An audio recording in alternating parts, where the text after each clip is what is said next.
A little gift, great, that's wonderful. Yeah. And a clicker, perfect. Wow, I feel really, first of all, I'm very privileged to be here. Thank you for having me. And I hope you're enjoying your time in Colorado so far. We've got a lot of evidence of God's great creation around us here in this state. Also, I have to say that I feel very confident about the future because the residents and medical students did a terrific job. So another hand for them, I would say. They were really great. All right. So I'm going to have a much more sober set of topics here for the next hour. I'm going to be talking primarily about medical malpractice-related issues, which is one of the things that I'm very interested in. I've been involved in OMIC for the last 12 years and have another 3 years left in my term on the board of directors there. I'm happy to take any questions anywhere along the way, by the way. Advances this one? Nope. That one.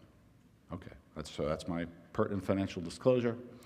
So the question is, why think about office-based surgery? Some of you may be thinking about doing cataract surgery in your offices, or maybe you're doing other things routinely and are wondering if you can do more of that to stay out of hospitals and surgery centers.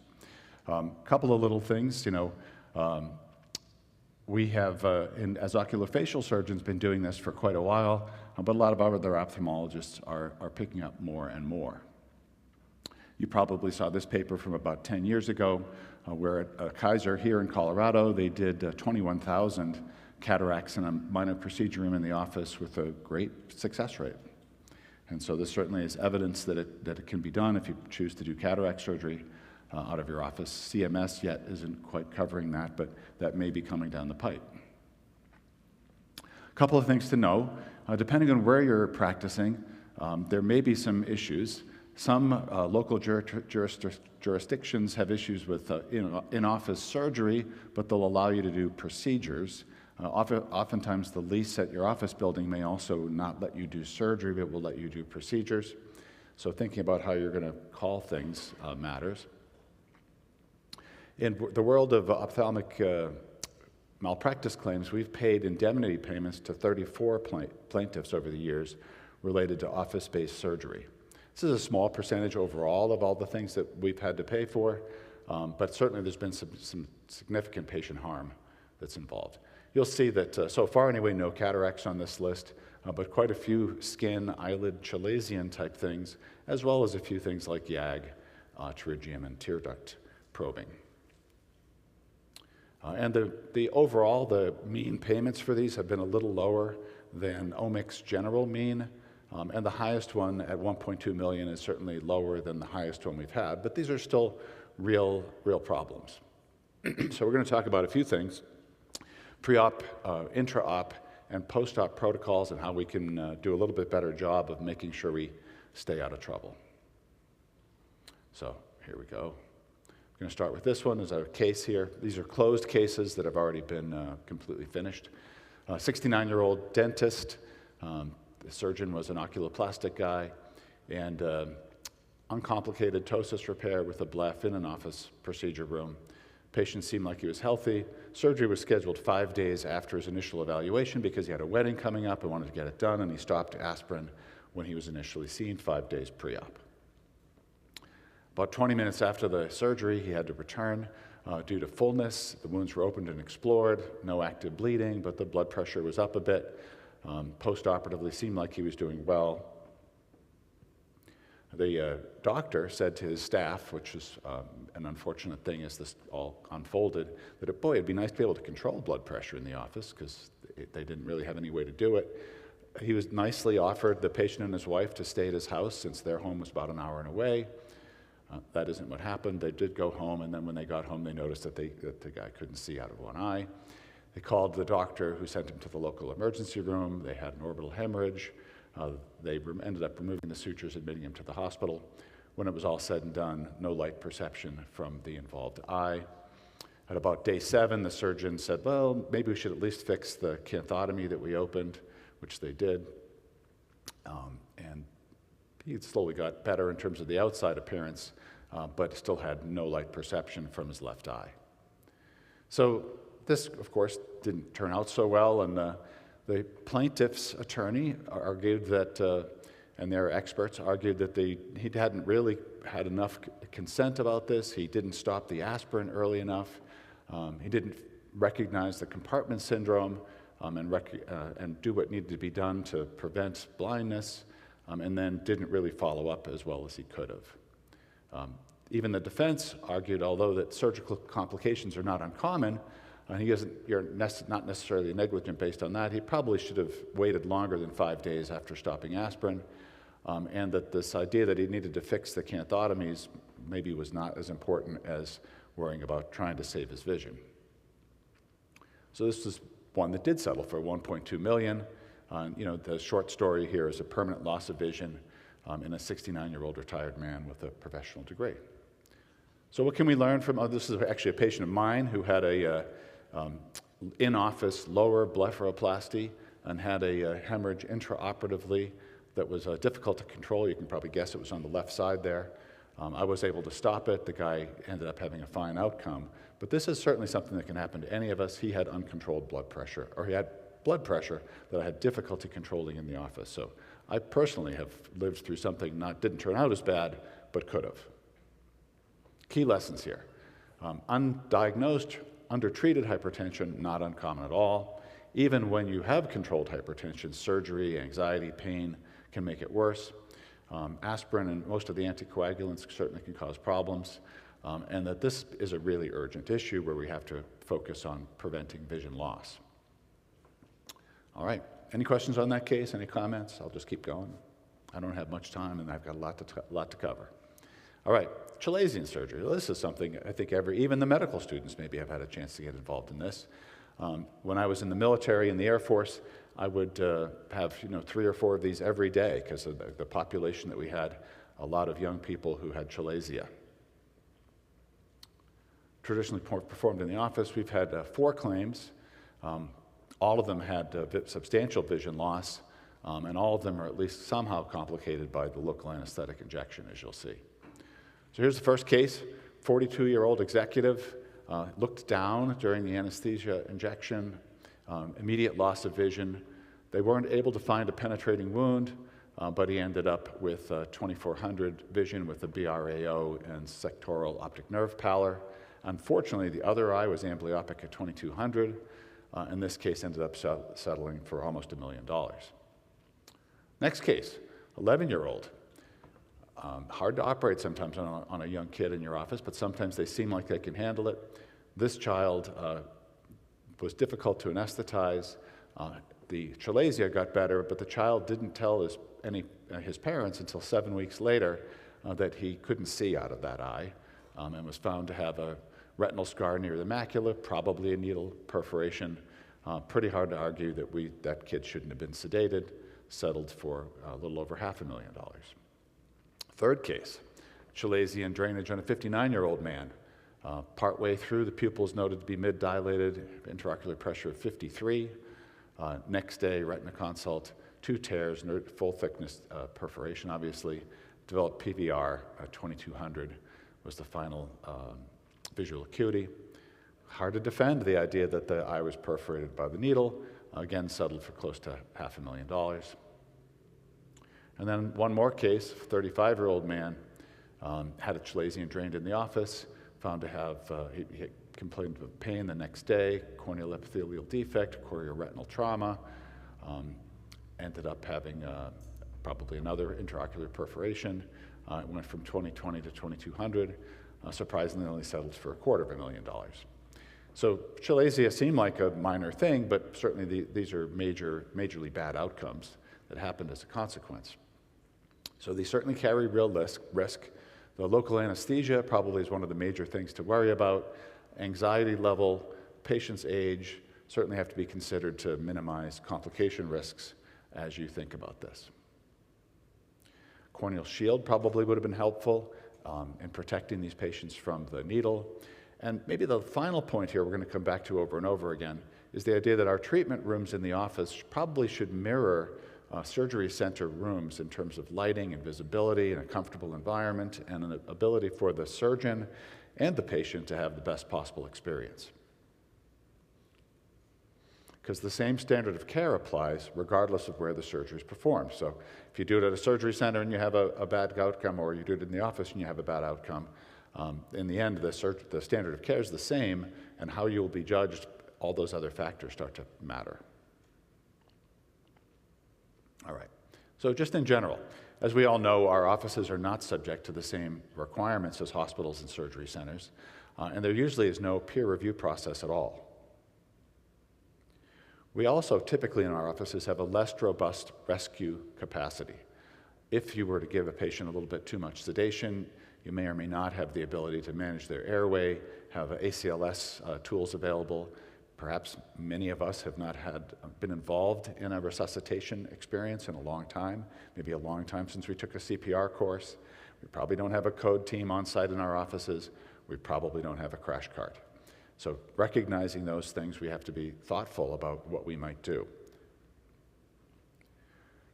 The other issue is that we typically don't have any kind of pre-op restrictions. There's no issues about being NPO, there's no cardiac clearance to do things in the office. It's always up to the surgeon himself or herself. And we typically don't have good post-op protocols either. So there isn't a recovery room in our offices. We don't have nurses there watching them. We're not checking EKGs or doing any kind of step-by-step review with the family.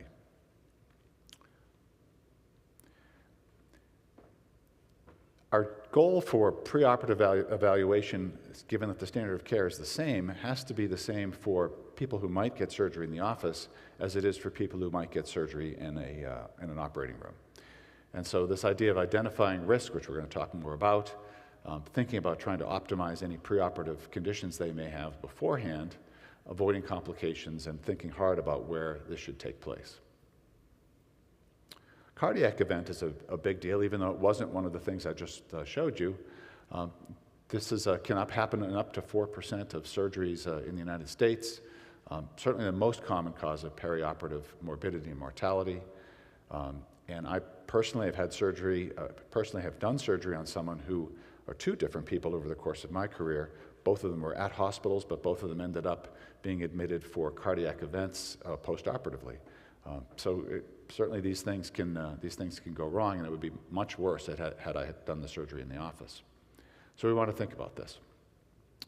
Low-risk procedures are things that generally are things like cataract surgery. Even oculofacial plastic surgeries tend to be relatively low risk in that they're low and less invasive and don't have significant cardiac stress or fluid shifts. But we want to try to predict the likelihood of a major adverse cardiovascular event. We have a few different calculators that are available. One of them is this RCRI, which is if there are any 1, 2, or 3 of these items available, it probably shouldn't be done in the office at all. So if it's a high-risk surgery, typically not something an ophthalmologist would do, but that ischemic heart disease, heart failure, cerebrovascular disease, diabetes that requires insulin, or a creatinine above 2. And you'll see that if you have 1 point for each of those things, the risk for cardiac injury goes quickly up to 11% once you get up to about 3. And so just to remind you again what they are, if you want to take a picture of that slide, if you have any more than 1 or 2 of these, you certainly shouldn't be doing it in your office, regardless of what the surgery is, whether it's a chalazion or something that you'd think would be more consequential. In terms of who should do a pre-op evaluation, if there's no high-risk conditions at all, and you can do a decent review of systems and do a good history, the ophthalmologist probably is a reasonable person to make a pre-op assessment as to whether the person can have in-office surgery. However, if they have 2 or more of those 6 criteria, or they're ill and you just know they have comorbidities, referring them back to their PCP, internist, or cardiologist for preoperative evaluation before you do surgery in the office, even for something minor like a chalazion, probably is wise. In terms of anesthesia, if you're going to give any kind of sedation in the office, the anesthesiologist would tell you probably the biggest questions are, do they have orthostatic hypotension, and do they have any issues that interfere with their ability to breathe while recumbent? So COPD, morbid obesity, and sleep apnea being the main ones. I don't know about all of you, but in Colorado I see an awful lot of sleep apnea. I'm guessing that that's pretty common everywhere. And that can be a big surprise if you're not ready for it. We have been sued successfully when we choose to do peribulbar or retrobulbar block on someone who might have any issues related to bleeding, or if the patient, once they become a plaintiff and no longer a patient, argue that we didn't really provide them options for anesthesia. We didn't give them a choice. There has been a patient who had a retrobulbar block who died just getting an A scan. Another one's had a hemorrhage, and the ones I've talked about have been local blocks. It is part of the informed consent discussion is to tell the patient the kind of anesthesia you would usually use for this type of procedure, and then to discuss with the patient whether they have any specific risks that make their situation different than your usual patient. All stuff that we probably are all doing, but we're meant to remind you. In terms of who should obtain the consent, if we are the one providing a block, whether it's local or a peribulbar or something else, then we obtain the consent for that. Obviously, if anesthesia will be providing anesthesia, that's a different story. That's typically not what's happening in our offices, although some of you may have had contact, as I have had, from local anesthesia groups offering to come and do anesthesia in my office. I haven't taken them up on that. I'm scared about that, but that it may certainly be something that becomes more popular. If people are on anticoagulants or any kind of antiplatelet medications, they certainly have a higher risk if you stop it of having a stroke or a heart attack, or if you continue it, having a vision-threatening hemorrhage. This is something that does have to be discussed with patients about what the risks are either way. Talking with a prescribing physician is usually smart. We have a consent form specifically around this that you can download for free at the OMIC website. I think the next page has that. About whether you stop it or continue it, because you have a risk either way. It's a little bit of a rock and a hard place, and certainly it is valuable to talk to the anesthesia provider wherever you do the surgery based on what you and the patient and their prescribing physician choose to do with the anticoagulant medications. If they have high blood pressure, this is another issue. One of the things that you should do when someone is having any kind of procedure in your office is to measure their blood pressure before you start. Certainly cancel it if their systolics above 200, diastolic above 100, and even consider delaying it if it's above 90 for the diastolic or above 160 for the systolic. Just trying to be smart and make the right call. Very rarely are we doing something that can't be delayed. ASA class 1 and 2. Certainly I don't think most of us would even think about doing an ASA class 3 or 4 patient in the office, but we'll start with that. So same idea. ASA 3 class people tend to be pretty sick, and I don't think most of us would want to take that on. In terms of sedation, OMIC, if you have OMIC insurance, asks that you don't use more than one agent. You could give a patient a Valium to take, for example, beforehand, but we would ask you not to be giving them multiple ones. And your idea is that you're giving them minimal sedation, where they can still respond. If you say, "What's your name?" they can still answer that question, and that the level of sedation that you're providing in your office still allows them to spontaneously ventilate and shouldn't affect their cardiovascular function. You know, their cognitive function might be a little bit impaired. They might need a little help getting to the bathroom, but they should be able to answer questions reasonably. And in the office, we would say you shouldn't be doing it. If it's more than that, it shouldn't really be done in the office at all. There certainly are exceptions where there are people who seem to be able to do this safely, but in general, this is not a great practice. If you want to stay out of trouble, be aware of this idea that complications from blocks can occur. And if you have questions, I'm happy to answer them, and these are some references that might be helpful. I think I have my email on there as well. I'm happy to take questions regarding this topic, and then we'll go on to my next topic. Any questions? Great talk. All right. Yeah. Yes. Yeah. For case number 2, I'm curious, a pediatric child, the 11-year-old with the chalazion, was the performing surgeon a fellowship-trained pediatric ophthalmologist? He was not. So in that particular case, it was a general comprehensive ophthalmologist who felt comfortable doing chalasia.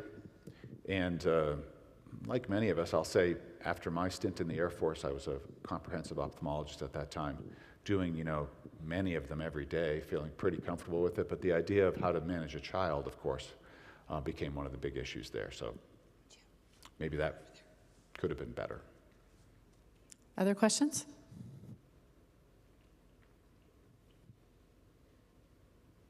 How many of you do minor procedures in your office? Everybody does. Yeah, we all do. Yeah, we all do. I know, and I'd be happy to chat about what people are doing for sedative or lack of sedative. Do most people use some kind of sedative when they're doing something that's more than a few seconds of work? I guess not, generally not, huh? I will pretty routinely give people a halcyon that they to take, and as long as they have a driver, obviously. And that seems to be a reasonable, has worked out reasonably for me and still fits within the guidelines. But certainly it's something I worry a lot about this, as you can probably imagine. Yes? Yeah, more of a comment in regards to that. Sometimes people, if they know that they have a pretty high anxiety level and are nervous, they may ask me, can I take my Valium before I come in today? They've got it at home already. Yes. Or they'll even like have a PCP prescribe it for them, but nothing that I give routinely in the office though. Yeah, if you're doing a fair amount, the other thing that is popular in our oculofacial chat rooms and things, there's a thing called an MKO melt, which is, I know the middle one is ketamine, the last one's ondansetron. I'm trying to remember what is it? Thanks. So that's a little melt you can have them put under the tongue that provides a little bit of relief from anxiety and if they're getting antsy. Other people have used the Pronox system that has 50% oxygen, 50% nitrous oxide as a way to try to get around this. I think just being careful about patient choice, careful about the type of procedure that you do, careful about making sure that you have assessed everything the same way you would if they're in the operating room is what will keep you out of trouble. I was just going to ask one other question. So I've been an ophthalmologist practicing for 44 years, and I have one patient. I did a chalazion on in the office, went well. We always tell them, and I personally tell them, bring a driver. He didn't. And he was one of those people, to your point, who had taken a little bit of Valium he had at home. He drove himself out of there. And I didn't know that till I looked in the parking lot and I saw him walking to his own car and drive out, and I was yegad. So I called him and I said, I told you. And it just surprised me that they just nicely ignore you. I mean, probably happens more often than we know. I mean, yeah. We won't let them, I won't start a case in the office or at the surgery center if they don't have a driver lined up.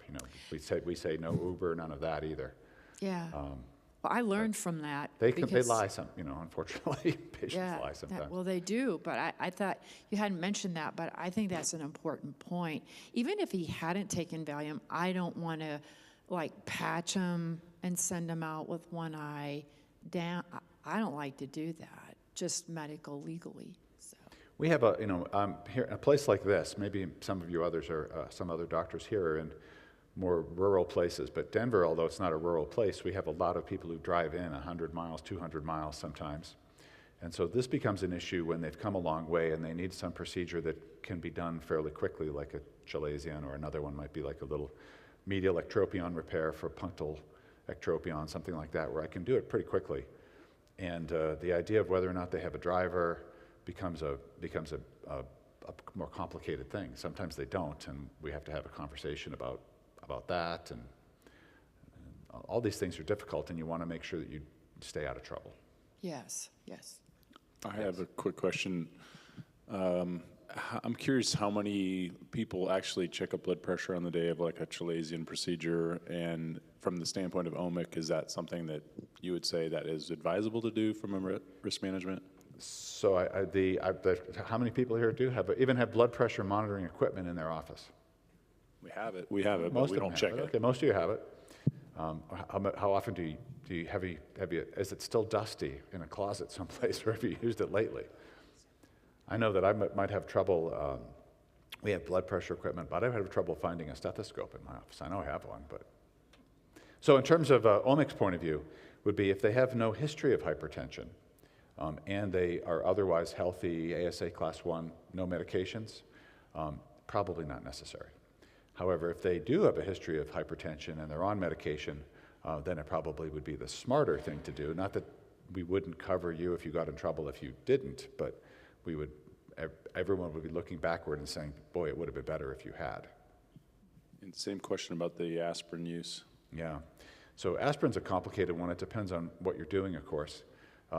For most small things, say taking a lid biopsy or even a chalazion potentially, aspirin, obviously they'll bleed more, but they're not going to bleed to death and they're not going to bleed inside the orbit. They aren't going to get a compartment syndrome from one of those things. So it's probably reasonable to do those even if they're on aspirin after you have a conversation with them about it.